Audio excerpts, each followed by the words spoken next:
Shalom,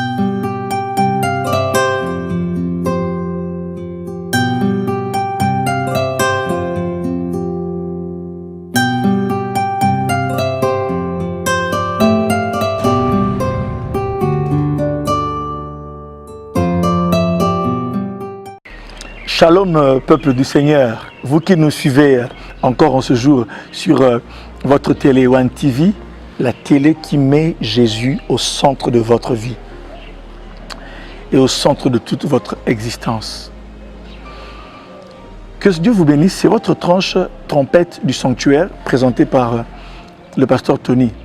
Que la paix du Seigneur soit avec un chacun de vous, là où vous nous recevez, en famille, au service, où que ce soit, vous nous recevez en vacances ou encore dans un cercle d'amis, que le Seigneur vous bénisse. J'ai commencé à parler avec vous la fois passée sur les œuvres de la foi. Et je vous avais dit que la foi, dans son essence, n'est pas stérile, n'est pas appelée à être ou à demeurer stérile. Elle doit produire une œuvre ou des œuvres pour qu'elle soit efficace et pour qu'elle puisse être agréable à Dieu ou pour que l'homme soit agréable à Dieu, il faut que cette foi produise des œuvres. Quand je parle des œuvres, bien sûr, je me base de ce que je vous ai dit, sur ce que je vous ai dit la fois passée dans notre lecture dans Hébreux chapitre 11. Où on parle des héros de la foi. Au départ, l'écrivain aux Hébreux dit « La foi est une ferme assurance des choses qu'on espère, une démonstration de celles qu'on ne voit pas. » Écoutez bien-aimés dans le Seigneur. Lorsque vous lisez la parole de Dieu, vous descendez après le verset 1 de Hébreux 11, au verset 6, il est écrit « Or, sans la foi, il est impossible de lui être agréable. » D'être agréable à Dieu. Car il faut que celui qui s'approche de Dieu croie que Dieu existe et qu'il est le rémunérateur de ceux qui le cherchent. C'est alors que, en ce moment-là, le Seigneur va commencer... excusez-moi. C'est alors qu'en ce moment-là, l'écrivain aux Hébreux commence maintenant à parler. Et il cite des exemples d'hommes et de femmes qui ont été agréables à Dieu à cause de leur foi. Sans la foi, il est impossible d'être agréable à Dieu. Et il faut que celui qui s'approche de Dieu, qu'il fasse ceci, qu'il croie d'abord que Dieu existe et qu'il est le rémunérateur de ceux qui le cherchent. Et il dira, c'est par la foi que Noé, divinement averti des choses qu'on ne voyait pas encore, et saisi d'une crainte respectueuse, construisit une arche pour sauver sa famille.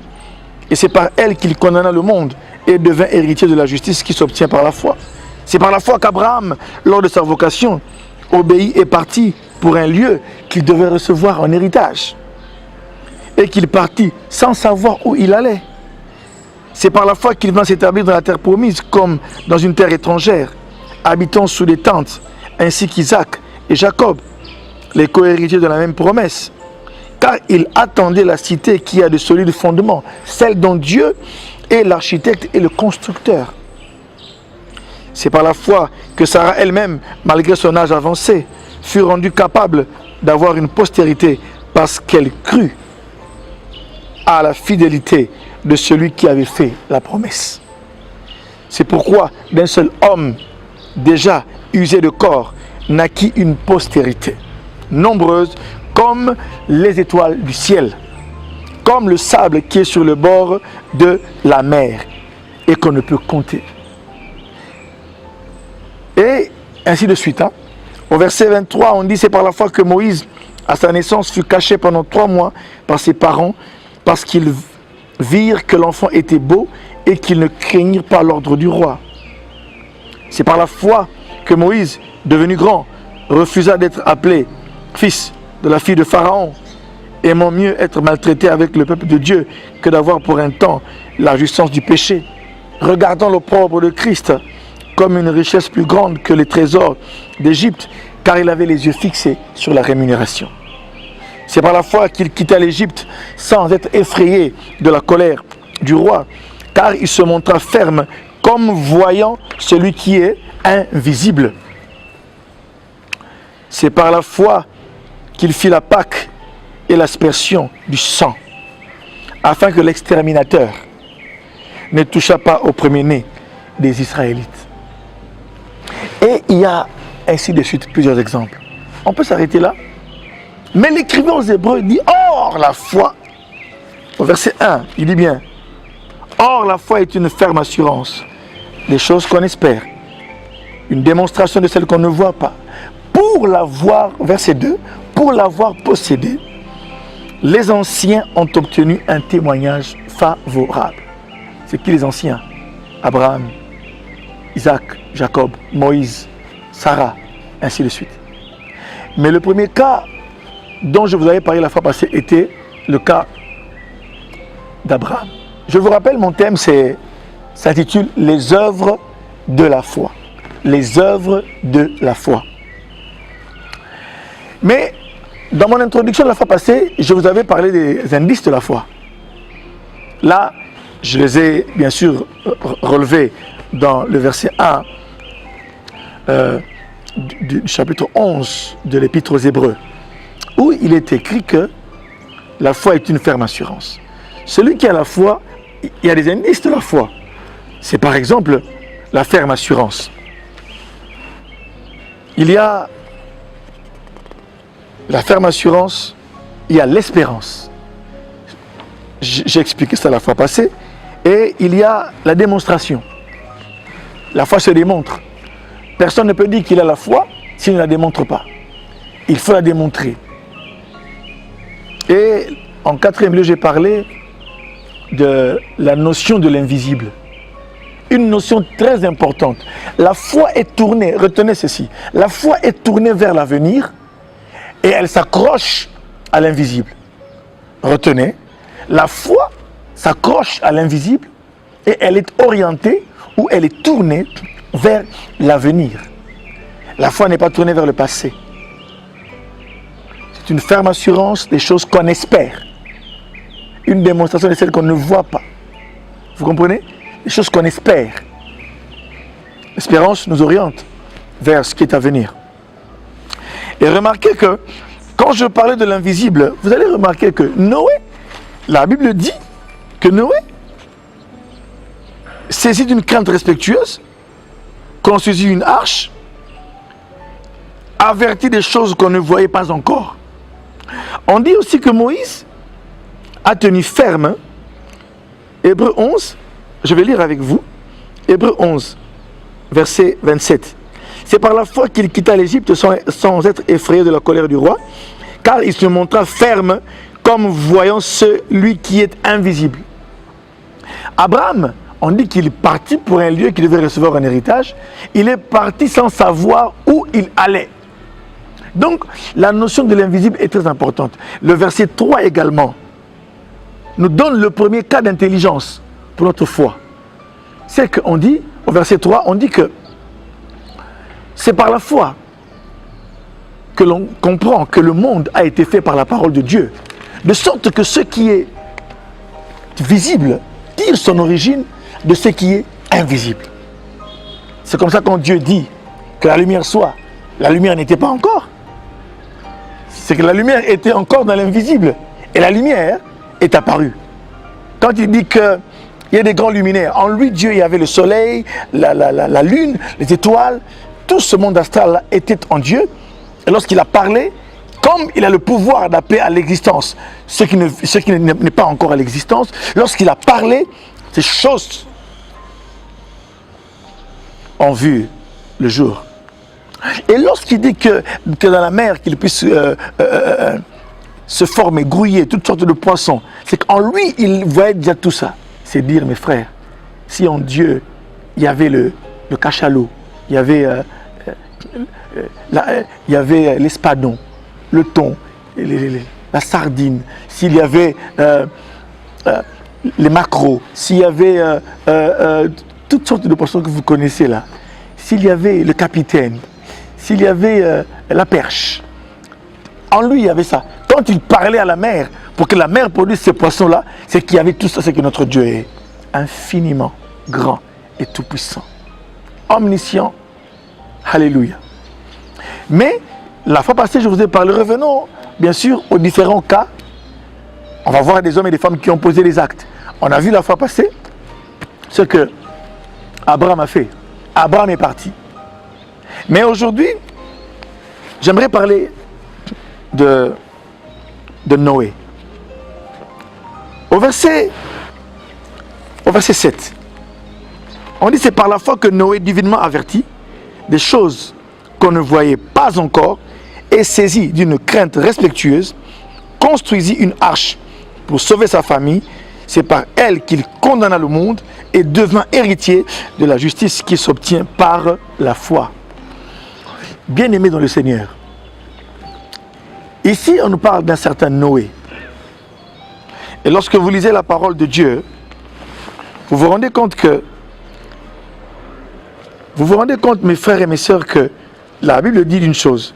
Noé, saisi d'une crainte respectueuse, vous voyez, il était divinement averti des choses qu'on ne voyait pas encore, mais il a accepté.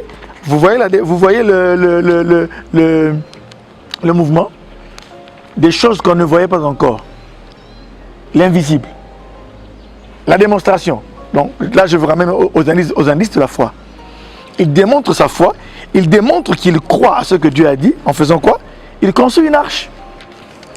La pluie n'est pas encore tombée, il construit l'arche et il y fait entrer les animaux deux par deux selon les instructions de Dieu. Bien-aimés dans le Seigneur, j'aimerais ici retrouver ce passage. Je le retrouve avec vous en Genèse. Genèse chapitre 6, verset 9. Voici la postérité de Noé. J'aimerais plutôt lire à partir du verset 6. L'Éternel se repentit, Genèse 6, 6. L'Éternel se repentit d'avoir fait l'homme sur la terre et il fut affligé en son cœur. Et l'Éternel dit, j'exterminerai de la face de la terre l'homme que j'ai créé, depuis l'homme jusqu'au bétail, aux reptiles et aux oiseaux du ciel, car je me repens de les avoir faits. Mais Noé trouva grâce aux yeux de l'Éternel. Verset 9. Voici la postérité de Noé. Or, Noé était un homme juste et intègre dans son temps. Noé marchait avec Dieu. Noé engendra 3 fils, Sem, Cham et Japheth. La terre était corrompue devant Dieu. La terre était pleine de violence. C'est les raisons pour lesquelles il y aura le déluge. Quand on parle de Noé, on se rappelle les 40 jours, 40 nuits de pluie, de déluge. Dieu regarda la terre et voici, elle était corrompue, car toute chair avait corrompu sa voie sur la terre. Alors Dieu dit à Noé, la fin de toute chair est arrêtée par devers moi, car ils ont rempli la terre de violence. Voici, je vais les détruire avec la terre. Fais-toi, verset 14, fais-toi une arche de bois, de gopher. Tu disposeras cette arche en cellules et tu l'enduiras de poids en dedans et en dehors. Voici comment tu la feras. L'arche aura 300 coudées de longueur, 50 coudées de largeur et 30 coudées de hauteur. Tu feras à l'arche une fenêtre que tu réduiras à une coudée en haut. Tu établiras une porte sur le côté de l'arche et tu construiras un étage inférieur. Là, c'est la destruction de l'arche. Ok? Et moi, je vais faire venir le déluge d'eau. Verset 17. Sur la terre pour détruire toute chair et un souffle de vie sous le ciel. Tout ce qui est sur la terre périra, mais j'établis mon alliance avec toi. Tu entreras dans l'arche, toi et tes fils, ta femme, et les femmes de tes fils avec toi, de tout ce qui vit, de toute chair tu feras entrer dans l'arche 2 de chaque espèce pour les conserver en vie avec toi.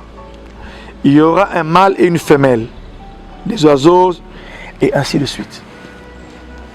Là, c'est l'histoire de Noé que vous pourrez lire après. Mais je viens au résumé de l'écrivain aux Hébreux, qui dit ceci. Vous savez, Noé était divinement averti de ce qu'on ne voyait pas encore. Première chose, vous retrouvez dans Noé les indices de la foi. Mais quand on décrit Noé, quelle est l'œuvre que Noé pose? J'aimerais vous dire ce que je retiens de Noé.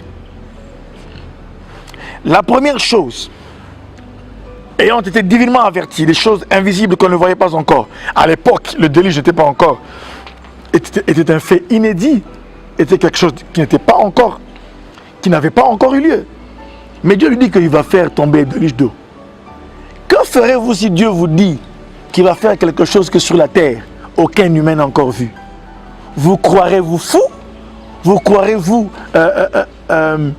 anormal? Vous croirez-vous en train de rêver? Si Dieu vous parle de quelque chose qu'il n'a pas encore fait sur la terre. Mettez-vous, ou mettons-nous à la place de Noé, où Dieu lui dit,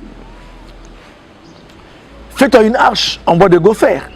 Et Dieu lui donne les instructions, les mesures. Et tu vas faire entrer, et on sait qu'il y avait que 8 personnes qui ont été sauvées. Et on sait en plus que, les animaux devaient entrer 2 par 2, mâles et femelles, des oiseaux aux reptiles, et ainsi de suite. Et maintenant, vous savez, qu'est-ce que vous retenez de Noé? De Noé, mes frères et mes sœurs, on retient une chose. Il y a la crainte respectueuse. Avant qu'il ne démontre sa foi en construisant l'arche, d'abord il était saisi d'une crainte respectueuse. C'est-à-dire la considération qu'il avait envers la parole de Dieu. L'homme de la foi ou la femme de foi, lorsqu'elle reçoit la promesse, la première œuvre, l'une des œuvres, parce que je suis en train d'analyser qu'est-ce que les patriarches ont produit comme œuvre. Abraham est parti.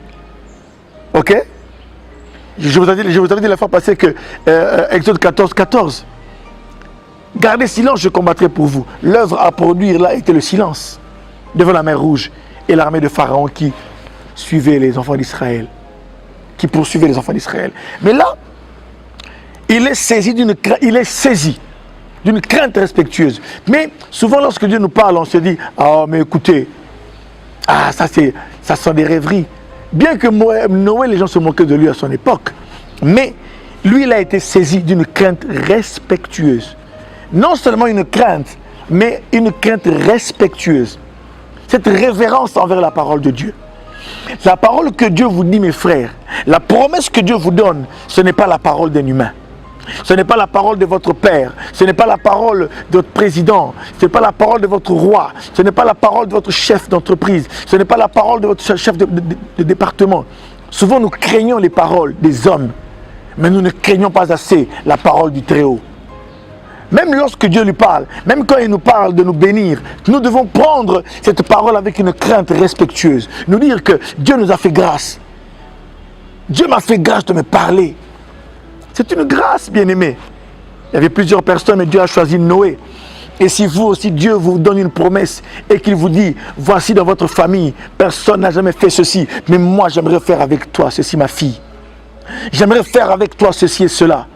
Mais vous cherchez, même vous posez des questions à vos grands-parents, dans votre famille, dans la lignée, personne n'a jamais accompli ce que Dieu veut faire avec vous. C'est pourquoi il faut comprendre que dès que Dieu vous parle, il faut vous mettre à la place de Noé. Il est saisi d'une crainte respectueuse. Il est saisi d'une crainte respectueuse. Pourquoi? Parce que la parole vient de l'Éternel. Mais souvent quand Dieu nous parle, on pense à la légère. J'aimerais dire à ceux qui reçoivent des promesses, à ceux qui reçoivent des visions, écrivez, notez-les. C'est ça la crainte respectueuse. La crainte respectueuse. Parce que celui qui vous parle n'est pas votre ami. Parce que celui qui vous parle a le pouvoir de mort ou de vie sur vous. Car celui qui vous parle, donc Dieu, il peut ôter le souffle qu'il a mis en vous. Mais Noé a été saisi d'une crainte respectueuse. J'aimerais insister sur cela. La première œuvre que moi je décèle dans Noé, c'est la crainte respectueuse. Respectueuse parce qu'il se rend compte que ici, il est question, la promesse est tellement grande. La chose que Dieu veut faire avec lui elle est inouïe.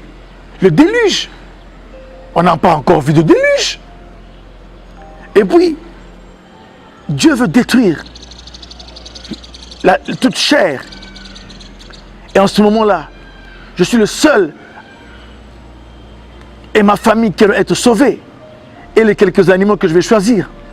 Bien-aimés, vous à qui Dieu parle, ne vous habituez jamais à la voix de Dieu. Ne vous habituez jamais au Tout-Puissant. Ne vous habituez jamais, car la parole de Dieu nous a montré bien des exemples à des hommes et à des femmes à qui Dieu a parlé, mais ils n'ont pas été agréables, comme le dit 1 Corinthiens 10. L'apôtre Paul parlant aux Corinthiens leur dit: je ne veux pas, frères, que vous soyez dans l'ignorance.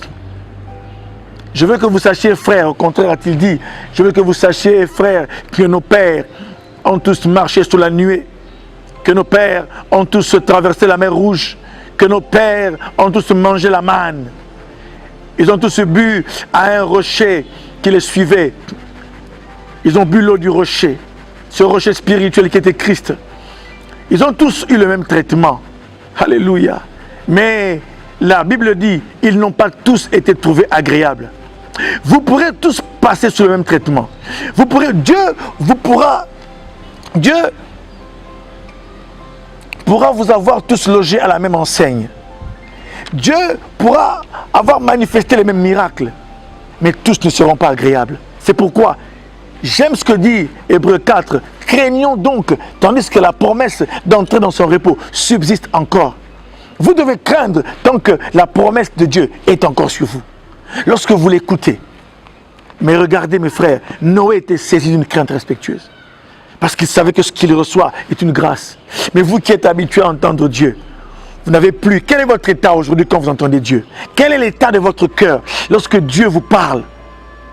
Quel est l'état de votre cœur lorsque Dieu dit qu'il va faire ceci? Vous dites: ah oui, Dieu a toujours dit ça. Oui, on a toujours entendu ceci, toujours entendu cela.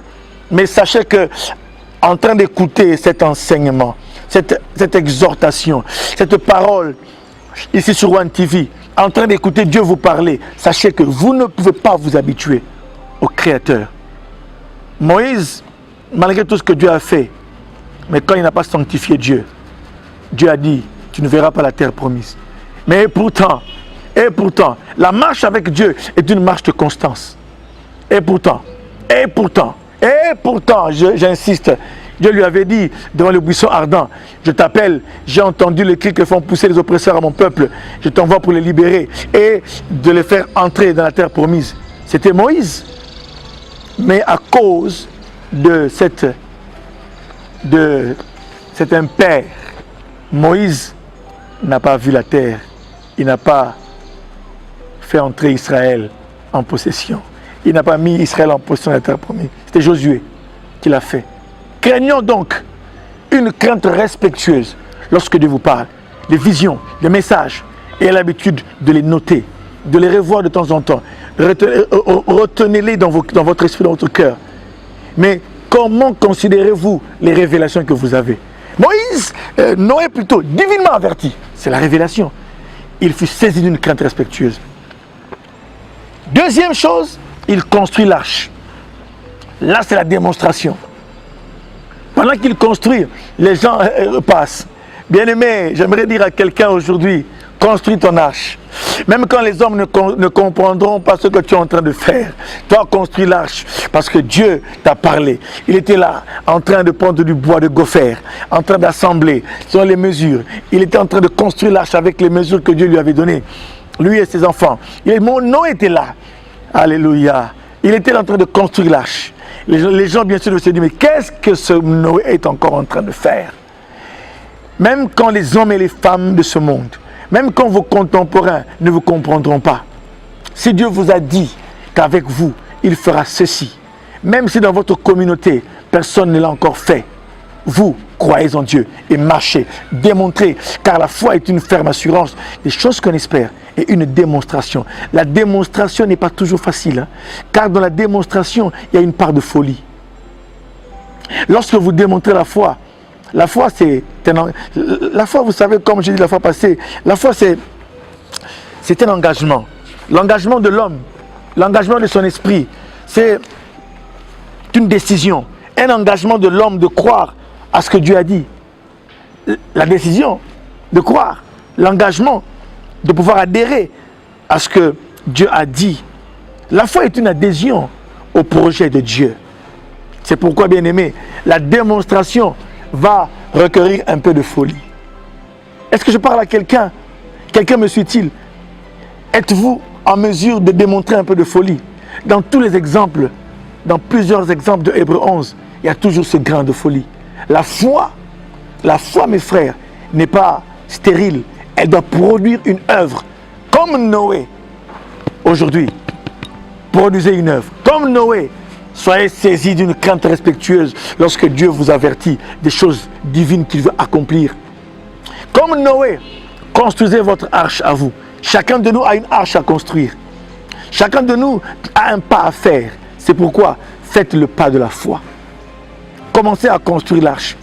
C'est pourquoi certaines personnes qui ont été dans la stérilité ont déjà commencé à acheter des habits. Ont déjà commencé à faire la layette. Parce qu'elle a vu en vision qu'elle avait un enfant, qu'elle tenait un enfant. Marie, femme, soyez des hommes et des femmes de démonstration. Si Dieu vous dit que vous allez construire une grande compagnie à tel endroit, mais commencez déjà à consulter des architectes. Même lorsque, peu importe le temps que ça prendra, peu importe, mais la démonstration va passer par l'incompréhension. Certains ne vous comprendront pas, mais vous leur direz, je suis en train de démontrer. Ce n'est même pas important de leur parler ou de leur répondre, car la foi est attachée au projet de Dieu. La foi est une ferme assurance. Tenir ferme. Noé a tenu ferme à son époque. C'est pourquoi j'aimerais dire à quelqu'un, à un Noé, à une Noé d'aujourd'hui, soyez saisis d'une crainte respectueuse. Respectez les paroles de Dieu et ses révélations. Et construisez l'arche. Car quand viendra le déluge, Noé a condamné le monde. Mais il était trop tard. Et il a reçu la justice qui s'obtient par la foi. Votre foi vous justifiera. Et Dieu vous comptera parmi ceux qui ont pu croire en ce qu'il a dit. Que Dieu vous bénisse, mes frères. Et que Dieu bénisse One TV. À la fois prochaine. Amen.